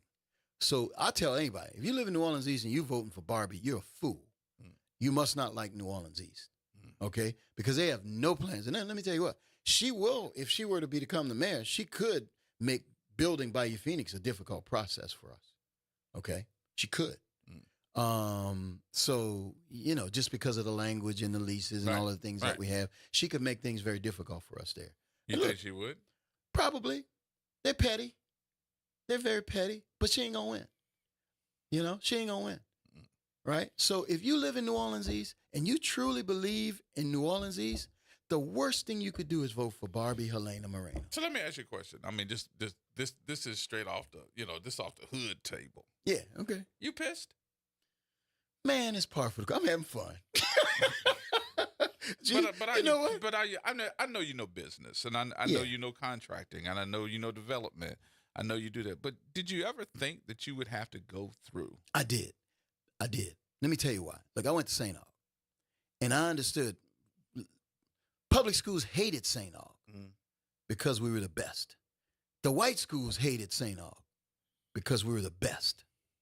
Okay? So I'm used to playing in that lane where it's a small set, that 300 kind of lane. Mm-hmm. And so to me, this is just playing in that lane. And it's why St. Aug is as great as it is, because we win on both fronts every single time, you know? And so for me, this is par for the course. This is why I get paid what I get paid. Right. Because other folks can't put up with this and can't do this. We're built to do this. Yeah. Let me tell you Cedric, because Cedric's been holding on. Cedric? Hello. How you doing? And I want to add to what Mr. Henry is saying. As a graduate of 2600, it's what he's saying is, first of all our high schools here are the best. Wherever you win is the best. But we know we're gonna get arrows. It's a competition thing, and that's it. Now, my concern is this, Mr. Henry. You and the two companies had a disagreement. You all negotiated, and now you don't have that disagreement anymore, right? Yes, correct. No, we're partners. I mean, we're 100% together now. Okay, and this is where I'm going with it. Why are people talking points and even some people that troll in the threads? Why are there talking points still that y'all are not together when you are? Yes. And lastly, and I'm gonna hang up because it's a very informative conversation. Lastly, I humbly ask all of our WBOK family, all of our voters in New Orleans, to find out about these mayoral candidates and their spouses, and to see if they are Trump supporters. Because the voters of New Orleans deserve to know, and I'm going to hang up and listen. All right. Thank you, Cedric. Thank you. So that's come back that. So Alvin Richards and I, the great thing is our team is comprised of two St. Aug alum. Mm-hmm. Alvin was, about 20 years ahead of me, but look, we had a business disagreement for a while. We were able to resolve that. It's no big deal. Right. That happens in business all the time. I have the reason I picked him to be on my team is because the level of respect that I have for his business and his business acumen. But I'm a businessman too, so that doesn't mean you roll over when you have negotiation, So we had a little rough patch that honestly, if our attorney, who we both have, would have been at the table, we would have resolved this quickly. Mm-hmm. But he made a mistake in who he hired, and it dragged on and got a little bit uglier than it should have ever gotten. But look, I don't hold anything against Alvin. He's going to do a tremendous job. Yeah, absolutely. He always does a tremendous job. I've sat in Mr. Richards' office and he rolled out some numbers and da-da-da. I was like, you're going to have to give me a few minutes to try to get me a calculator. I'll tell you what, that man knows his business. Very smart. Very smart and I think a lot of folks don't understand. He didn't just come from trash. That man came from NASA. Oh, really? I didn't know that. I know a lot about it, man. Okay. He used to work over at NASA. He's a smart man. Very, very smart engineer. Yeah, and let me tell you, though, he knows his business. Mm-hmm. And so some people will say, well, why didn't I try and do everything? I said, well, why would I go and get trash trucks and try and go into the trash business when I can partner with somebody who can do that portion of the work? So that's important, what you just said. That seems to be the talking point of a lot of folks saying you don't have trucks. Well, I don't have trash trucks. Well, I put it to you this way: street sweepers, flushers, you have pressure wash. Right? Yeah, we got all that. But the colonel ain't coming down here to Kentucky Fried Chicken to cook the chicken. That's right. He just has the franchise. That's correct. And everybody else works for him. It's franchise. It's no different than if you hired a general contractor to build your house. Right. He's not the plumber and the electrician. Yeah. Or the bricklayer. He's not. He hires those people out. All right. Let's take a break here. We'll come back with more in just a minute. Get your calls in now. I can't hold them all day. 504-582-9422. The Boogeyman is in the building, y'all. He's up next.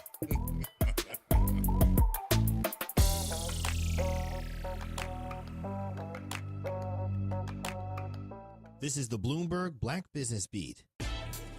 Young people are going into debt quicker, and the cost of college has a lot to do with it. According to data from the College Board, it costs about $25,000 to attend a 4-year public in-state school right now. 30 years ago, it cost just over $14,000.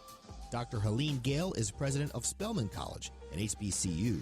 She says at Spelman, the goal is to make sure students can quickly go from the classroom to a high-paying job to help offset a debt burden. We have a program called Braven, for instance, that is obligatory for all of our students, which is a career readiness program that is already shown throughout the country in different schools how much being part of that program and learning those skills, those job skills, makes them so much more marketable. Data from LendingTree found that nearly 9 in 10 black students take out some federal loans for college. I'm Bloomberg's Justin Milliner on the Black Business Beat. Member Week is here at Lowe's. Don't miss your chance to get up to 40% off hundreds of items like paint, faucets, vanities, doors, and more. Shop our exclusive deals happening in-store and online now through July 18th. Not a member? Join My Lowe's Pro Rewards for free today and get ready to save more. Lowe's, we help, you save. Loyalty program subject to terms and conditions. Details at lowes.com/terms. Subject to change. With Fidelity Wealth Management, a dedicated advisor gets to know you and your goals to build a comprehensive plan to help grow and protect your wealth. Backed by a team of specialists, they'll analyze all your accounts, even the ones they don't manage, to keep an eye on taxes and provide proactive portfolio insights that can help you unlock your wealth's full potential. Learn more at fidelity.com/wealth. Investment minimums apply. Fidelity Brokerage Services, LLC. Member NYSE SIPC. Attention, WBOK listeners. Are you a fan of the station and want to show your support in style? Well, we've got some exciting news for you. Introducing the official WBOK merchandise, the perfect way to wear your love for the station. Whether you're a longtime listener or a new fan, we've got something for everyone. Head to WBOK1230.com now and grab your WBOK gear before it's gone. When you buy WBOK merch, you're not just getting quality items, you're supporting the station you love. The New Orleans Jazz and Heritage Foundation is the nonprofit organization that owns the New Orleans Jazz and Heritage Festival presented by Shell. With the funds generated from Jazz Fest, the foundation invests in Louisiana communities through economic development, cultural enrichment, and free educational programs. To learn more about the New Orleans Jazz and Heritage Foundation, please visit us at www.jazzandheritage.org. Are you passionate about community safety and police accountability? Tune in to The Monitor's Mic, where we talk about oversight, policing, and you. Hosted by the Office of Independent Police Monitor, we're here to shine a light on policing issues that matter, from real-time policing updates to in-depth interviews. Get the facts and stay informed. We're breaking down complex issues, highlighting community voices, and holding people behind the badge accountable. Join us for an informative hour every Friday at noon on WBOK. Your city, your police, your show. The Monitor's Mic. Making a difference in the community. WBOK 1230 AM. Here we go. The reality check on WBOK 1230 AM. All right, folks, welcome back. Welcome back. Gerard Stevens with you. Our guest this afternoon, getting it from the horse's mouth, the co-owner of this radio station, Bayou Phoenix, Henry Consulting, with the new sanitation contract that's happening down at the French Quarter. I know they don't want me to say that, but he's here. Mr. Henry is in the building. Troy Henry, y'all. You make me sound like a Jamaican, G. Yeah, you would. I should have started off with Aman. but let's talk about that too. I'm pardon the pun. Yeah. But I'm looking at it and saying to myself, why do people think you got to stay in a lane? You got to stay in a box. Yeah, because they can control you. And one of the things that I learned when I started my business was New Orleans is the number one industry in New Orleans is politics. Mm. And if you make your business and you structure your business completely around politics, you're dependent and you're not going to last long. Mm-hmm. And so you see my gas stations don't have nothing to do with politics. Right. You see my restaurants, nothing to do with politics. So the things that we do, we have a diverse portfolio of businesses. And we structured it that way intentionally so that we don't have to dance to some politician's tune. But you're not supposed to be doing this. Yeah, I know. Who do I think I am? Think you are. Hey, man, I'm a guy that wants to have a business last long enough that I can pass it on to my children. So you have put together a portfolio, but that portfolio doesn't necessarily mean I'm just a gas man. I'm just going to own this. But you're also looking at, okay, this is what we want to do for Bayou Phoenix. Because I've even heard some of our own folks, you know, and I look at them when I say that, they'd be like, well, maybe he just need to stay, you know, operating and staying on this one. But I was like, no, nothing like diversity. That's correct. But you have already said that, because I noticed that even your portfolio says, and I look around and say, he doing what? You sound like my wife now. you did what? Yeah. What's wrong with that? Oh, well, there's nothing. The main thing I need is, you to tell me what's wrong with that. well, there's nothing wrong with it. No. I need you to tell me what's wrong with that. Well, a lot of people don't like that idea, but I think the main thing is many people have tried that, and where they make the mistake is they get out of areas where they have some level of expertise, and either I have it on my staff or I have it myself. In many of these, like the fuel business. Look, I was in the energy business for years, so it made sense for me to extend into that, right?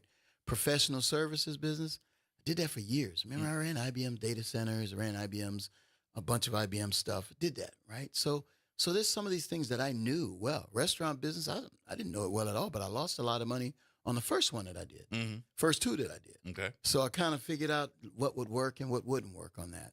The Bayou Phoenix development was really just putting all of my development skills that I'd done on a smaller scale together in a bigger scale. Okay. The numbers are bigger, but the process is the same. So we just have stitched together a team of professionals, and I would love to, most people think that it's me, but I got a good team. You know, my son, Mike McKenna. We got a bunch of folks. I won't start calling names because some will say. Well, I met most of your guys. I mean, you had at least 9 different businesses. Yeah. Now we run 7. There's 7 operating companies that we run, and it's like having 7 children. Right. Some are doing better than others, and you end up putting a lot of attention in the areas that are having the challenges. The ones that are working well, we just let them do their thing. But let me get this from you, because I don't think anybody's ever asked you this question, but I am. Misinformation. Yeah. Is that seeming to be the way that people are going to not believe in you and believe in the misinformation that's coming? There's a lot of that, and we expect it. You do expect it? Yeah, we expect it. Okay. I mean, look, I watched Pinocchio lie. That it's like, man, how can you go to sleep every night just lying? Mm-hmm. But he's a politician, and he's got no soul. He done sold his soul already, to be Steven from Django, just like Steven did. He sold his soul. Mm-hmm. So we expect it. This is why I make what I make, and I don't apologize for the money I make, because this is the terrain that I have to traverse, and I do it. I do it professionalism, but we succeed, and that's the problem that eats them up. If you had the opportunity to say, all right, all the people around the French Quarter, come around, I need to have a conversation with you. Y'all stand here for a minute while I get this bullhorn to give you all the information. What would you tell them? I tell them, watch us work. I don't think I'm going to win them on some, our credentials or qualifications or our equipment, whatever. They just got to watch what we do. Because the majority of the equipment, people don't even know what it is anyway. They don't. But performance is what's going to make the difference. I mean, you go to the airport now, they're like, oh, wow, everybody's saying how nice it is. Well, they'll be saying the same thing. But do they realize that, when they go to the airport, they go, oh, how nice it is, do they know that's you? No, most people don't. But the people that matter do. So the people that hire us, they want to keep us. It matters to them. We're not really trying to run a PR campaign. We run these commercials just to kind of give people an understanding that some of these politicians, none guessing them, we're trying to say we're not really a company. No, we got hundreds of employees, right? And we're not a company. We're just some hookup artist. That's what they like to talk about, black firms that way. They don't talk about that. Were you surprised that came from Nungesser? I was a little bit, but look, man, you know who they take care of their own. But I was surprised that the elected official of the state. Yeah, I think it's illegal what he did. You can't advocate for one company. Endorsing another business over a business that he knew nothing about. Correct. And automatically, I mean, just downing you, but saying, you know, y'all need to keep this one. Yeah. Because I want to know, is that a campaign? Oh, I gotta believe it's an ethical violation, but it also makes you just. I mean, if it was a black politician saying that about a black firm, they'd be the FBI would be all over it. Mm-hmm. Right? So I think he ought to be investigated, or he needs to be disciplined, because look, public officials aren't supposed to be advocating for a company. Mm-hmm. Just like J.P. Pinocchio isn't supposed to be advocating for a company. And this kind of shows you, a little bit of the disingenuity of some of these folks, because if you really wanted the French Quarter clean, your signs ought to say, keep the French Quarter clean, not keep a company. Because if your objective is cleanliness of the French Quarter, then you ought to have that on your sign as your objective, not some other agenda. But I don't understand, too, how, and this might sound like it's a stripe against Sidney Torres. Now, I know Mr. Torres. I think he's a fine guy, but he's made some mistakes also in his business practices. Oh, wow. We can't talk about what happened in Kenner. Oh, Lord, Kenner, they want to investigate him. They were doing all kind of stuff. And that's calling not him even a crook. And that's not even including the first contract you had with French Quarter, including all those times where there was a possibility that there was some illegal dumping that was going on as well. Huh. So Okay. I'm just trying to figure out, when did we have the halo? When a black firm was the alternative. That's when the halo took effect. So let me ask you about this contract again, because now I'm really getting into to the nitty gritty. Okay. So from what I'm understanding, in this contract, you all cannot pick up industrial businesses trash, right? Yeah, they have to have their own contract. Correct. Residential. Commercial. Only residential. Right. Commercial has their own contract. Commercial has their own. Yeah. Every day? Every day. That's what the contract calls for. Every day. So I have a house. I have an apartment, condominium. My trash is going to be, if I live in the French Quarter, in those 13 to 17 blocks, and I'm a resident. Every day. I'm getting trash pickup every day. Every single day. Well, what about the rest of the city? I know what you're doing with what you call for. Yeah. I know that's it. But nobody knows this. People don't know this. I'm like, this is a little bit like, wait a minute, hold up. What about the rest of the city? Really? You don't think people know that French Quarter gets 7 day a week trash pickup? I don't think so. Okay. Well, they do now. But it's a requirement. It's in the contract for us to pick up every day. So we'll pick up every day as we're required to do. I'm mad. I need y'all to come pick our stuff up every day. Look, have somebody hire us, and we'll be glad to do it. And you'll be able to do it every day. I'll do it. I'll do it. Yeah. Wow. That's the requirement. I don't know what else to say. Pressure washing, too, every day. Every day? Every day. Yes, sir. Why is that a requirement? Is there reasoning behind that? Because they want it. Pressure washing every day. Yes, sir. Water trucks? Yes, sir. Every day. Street sweeping? Yes, sir. Sidewalk pressure wash? Every day. Yes, sir. Lemony Fresh? Lemony Fresh. It's a every requirement. Day. Requirement. Yes, every day. 13 blocks. 13 I don't know how many blocks it is. Yeah, but the entire French Quarter, from Esplanade to the river to Rampart to, what's that? Bienville. Every day. Every day. In no other part of town. Is that because of the tourism, the horse dung or the donkey dong? Is that because? I don't know what the source of those requirements were, G. We just responded to the RFP. If they want 7 days, we'll price in 7 days of pickup. And we did that. And that's what we're going to be doing starting on July 31st. Another question for you. What kind of response do you think you're going to get from the folks there? In the French Quarter? Yeah. I think most people are going to be reasonable. Look, if somebody does something stupid, they're gonna suffer the consequences of doing something stupid, sabotage like. But I think most people just really deep down, while they may have some biased tendencies in there, I think at the end of the day they're going to want the job to be done. Now they're going to be looking at us under a microscope like they look at him under a telescope. Yep. But we're prepared for that. You don't think no sabotage coming? I think they'll try. There'll be some people that will try, and they'll suffer the consequences for trying. I just don't think that they're going to walk away from this. Well, on July 31st, they won't have a choice. So let me tell you what. Let me give you my analogy. Tell me, am I wrong for this? I think that everybody's scared about this emergency contract that you're taking over. Okay. Boom, to get in, because you're getting too close to the end of the year. And as you get too close to the end of the year, they want to be able to have the emergency contract to then go into the next year with Ivy Waste. That's correct.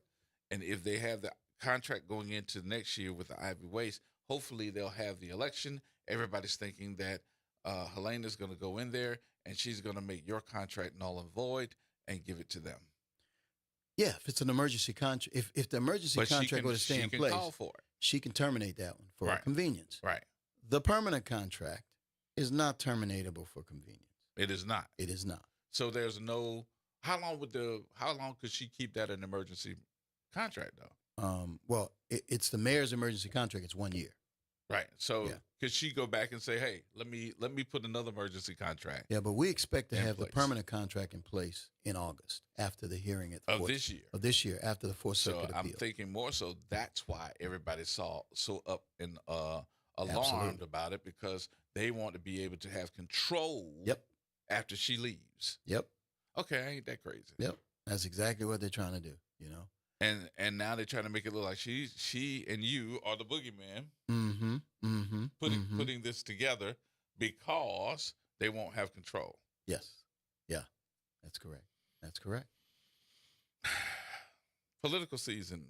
Yeah, it's all politics driven, and they were trying to kill two birds with one stone. Put a knife in Oliver's campaign at the same point in time, being able to help one of their supporters.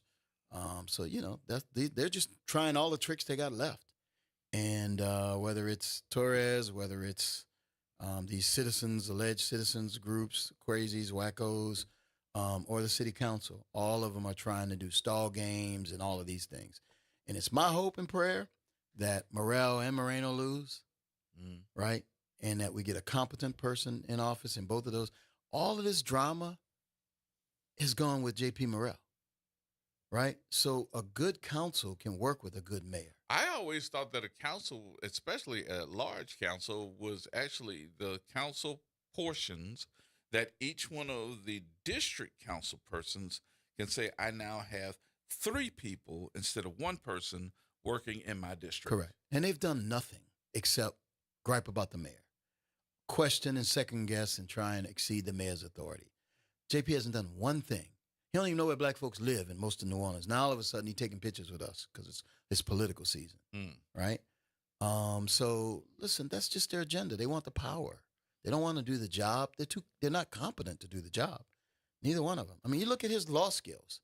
I mean, if you go 0 for 10, that's not a good percentage. No. Right? So they're not competent at anything. So that's just, but look, that's the pool we're swimming in. And so we're dealing with it. Well, we're getting down to the end of the month, so that's what, July 31st? July 31st, we begin work. What are you looking like on the 31st? What do you want to do? We'll start work. 12:01, we'll be working. 12:01.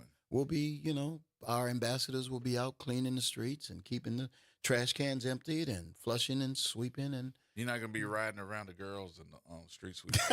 You saw that, huh? Yeah. One of the IV guys is picking up hookers in the street sweep. Yeah, that's kind of. Yeah. That's a different kind of benefit program they got over there, I guess. I was like, they're driving around the street sweeper saying, I got hoes, different area codes. Yeah, well, we got pictures of them, man, hanging out of the car. Man, they just buck wild doing a lot of the stuff they do. So, but that's how he runs his business.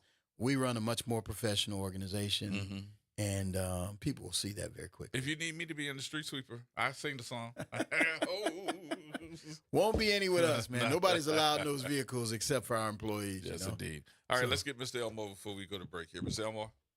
Yes, sir. First, I'd like to thank Mr. Henry for all what he's doing. Hey, man, you're doing a wonderful job as far as I'm concerned. But, what really bothers me, when we have our people, I'm 73 years old. We fought so hard for our people to be in the position you're in.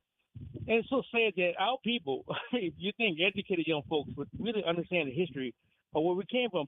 Unfortunately, Mr. Henry, those young folks when I say you're a young man than me, I'm 73 years old. It just baffles my mind to understand where we came from.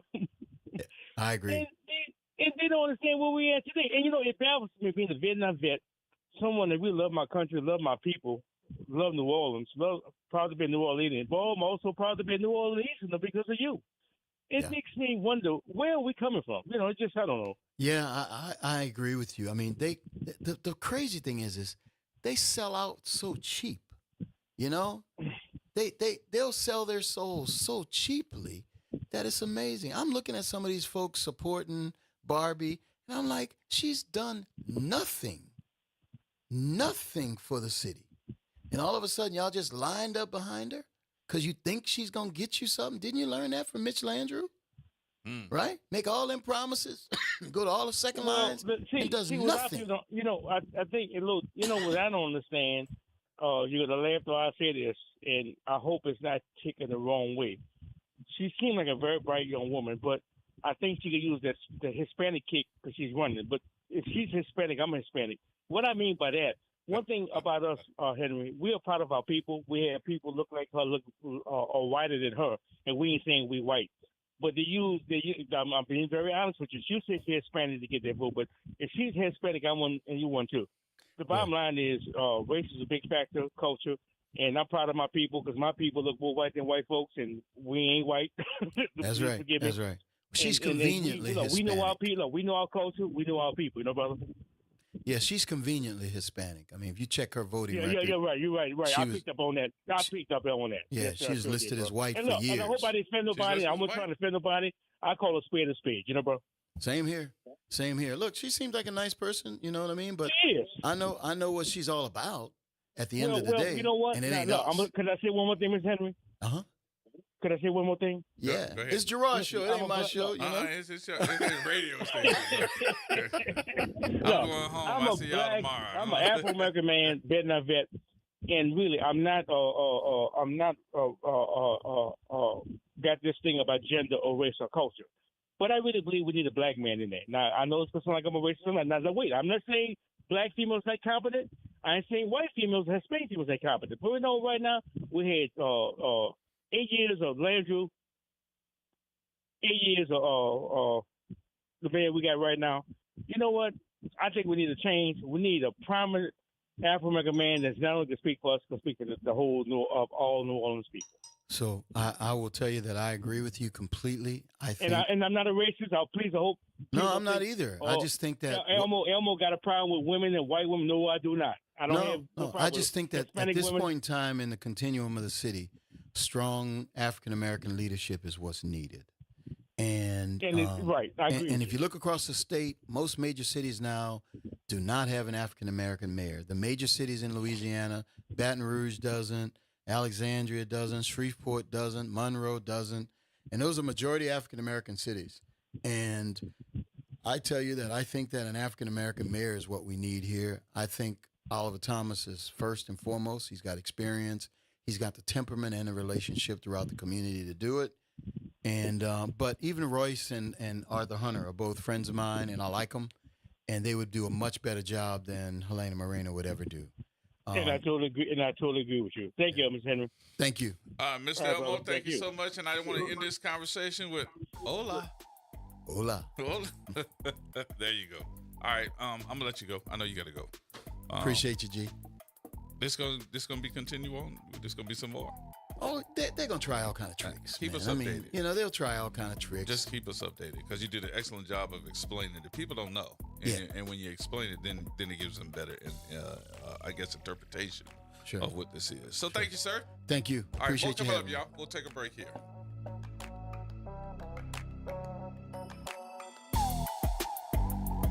AURN News. I'm Ebony McMorris. The Supreme Court has handed President Trump yet another win, this time allowing his administration to move forward with laying off nearly 1,400 Education Department employees. The 6-3 decision came through the court's shadow docket with no written explanation from the majority. Justice Sotomayor, writing in dissent, accused the court of enabling lawlessness, pointing out the administration had openly declared its intent to sidestep federal law. The layoffs were originally blocked by a federal judge in Boston who warned they could cripple the department's ability to fulfill its legal obligations, like distributing financial aid, supporting students with disabilities, and even enforcing civil rights in schools. That injunction is now on hold. In a post on his social media platform, Trump celebrated the ruling, calling it a major victory for parents and students, and says it allows him to return key responsibilities back to the states. For more stories, go to AURN.com or follow me across social media at Ebony McMorris. It's Off the Top with Norman Robinson on WBOK 1230 AM. Well, it's about time. A long overdue law against talking on a handheld cell phone while driving was just signed into law by Governor Jeff Landry. The law becomes effective on August 1st, and hopefully this will help put the brakes on distracted driving. Now, I know you've all had the experience of driving behind a driver on a cell phone, weaving in and out of their lane, motoring along at a snail's pace. And sure enough, if you're lucky enough to pass by them without ending up in a collision, you'll find them casually talking, texting, or reading messages on their cell phone. The National Highway Commission attributes distracted driving as the cause of thousands of roadway accidents over the years. For instance, in 2021, according to the National Highway and Transportation Administration, 19.5% of all fatal crashes were due to distracted driving, double the national average. 12% of those fatalities resulted from handheld cell phones. As of August 1st, folks, in Louisiana, if you're caught driving while using a handheld cell phone for calls, texting, or anything else, you'll get a warning. In just a few months, it's going to cost you. Violations of the new phone ban can result in fines up to $100 or $250 if you're in a school or construction zone. However, the fines won't take effect until January next year. Until then, you'll just get a warning. By the way, the law doesn't apply to talking on your handheld device while your car or truck is parked, or if you're at a red light. Otherwise, you'll have to use your hands-free system to talk during your travels on the road. Hopefully, this new law will significantly reduce the number of serious accidents and perhaps even help reduce our outrageous car insurance rates. This is Norman Robinson, Off the Top. Trying to grow your business or increase traffic to your location? We can help. WBOK 1230 AM has a number of solutions that will meet your individual needs. Give one of our consultants a call today at 504-582-9420 or email us at info@wbok1230.com. And remember, an investment with WBOK is an investment in our community. Call today. Hey, New Orleans, look for important changes to your natural gas service. This summer, Delta Utilities takes over for Entergy Gas with a Louisiana-born, Louisiana-based approach to safe, clean, reliable natural gas. No interruptions or rate changes due to the transition, just dependable service and modernized technology to keep you running smoothly. Get to know us at deltautilities.com and stay tuned for more later this summer. Delta Utilities, focused on natural gas, committed to New Orleans. Hello, I'm Gary Clark. Please tune in to Dr. Clark 101, The Living Classroom, which is broadcasted weekly every Wednesday at 12:30 p.m. on WBOK 1230 AM on your dial. And as always, it's been a pleasure. Visit DePaul's new Algiers Health Center at 2801 General de Gaulle Drive to receive primary and preventive care for both adults and children. Services also include behavioral health, imaging, and on-site pharmacy, vision, Medicaid enrollment assistance, and more. For appointments, visit DePaulCommunityHealthCenters.org or call 504 888-207-3060. Join me, Dr. Jaquil Ross of New Schools for New Orleans for Talk That, NOLA Education. This Monday, we'll be joined by Lee Green, Alexina Medley, and Tanya Bryan as they share their stories about the hope of returning back to schools post-Katrina. Be sure to tune in Monday at 12:30 p.m. on 12:30 a.m. WBOK, online at WBOK1230.com. Here we go. The reality check on WBOK 1230 AM. All right, folks, welcome back. Coming up at 6 today, Arnie and Carrie going to be in the building, so make sure you take a listen to the show starting at 6 o'clock. What you say, Patrick? Hey, I was thinking that I hope whoever does become the new mayor that they don't take a playbook, a play schedule out of Mitch Landrieu's playbook, because when he was in office, he spent thousands and thousands of dollars on solar garbage cans, and these solar garbage cans are still sitting all over the city, and probably 90% of them don't even. So what does a solar garbage can supposed to do? What it's supposed to do? Okay, well, officially the brand name is Big Belly. If anybody wants to research it, Big Belly solar garbage cans, and the solar garbage can obviously has a solar panel on the very top of it.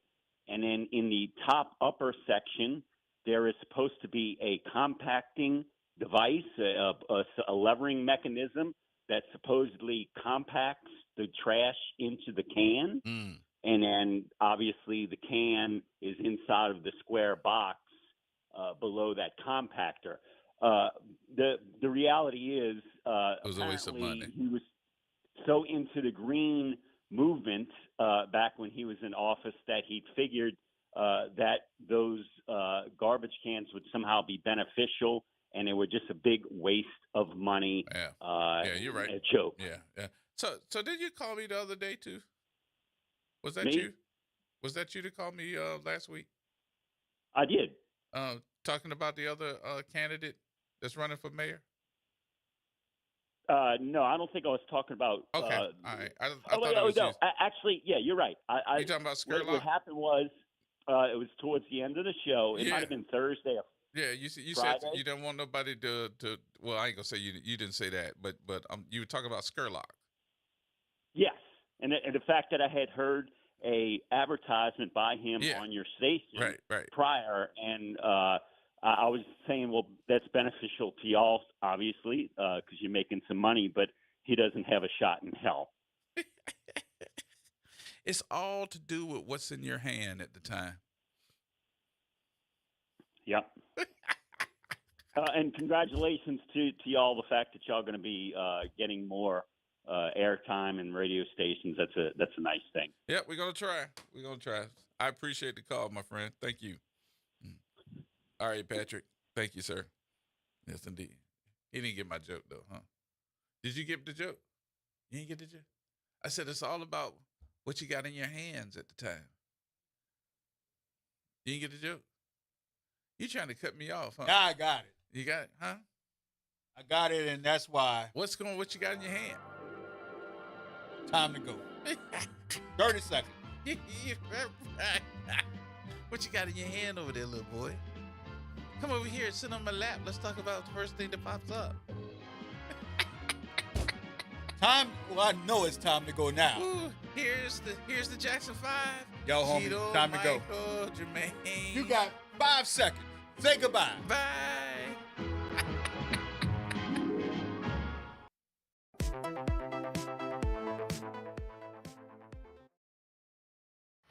WBOK, online at WBOK1230.com.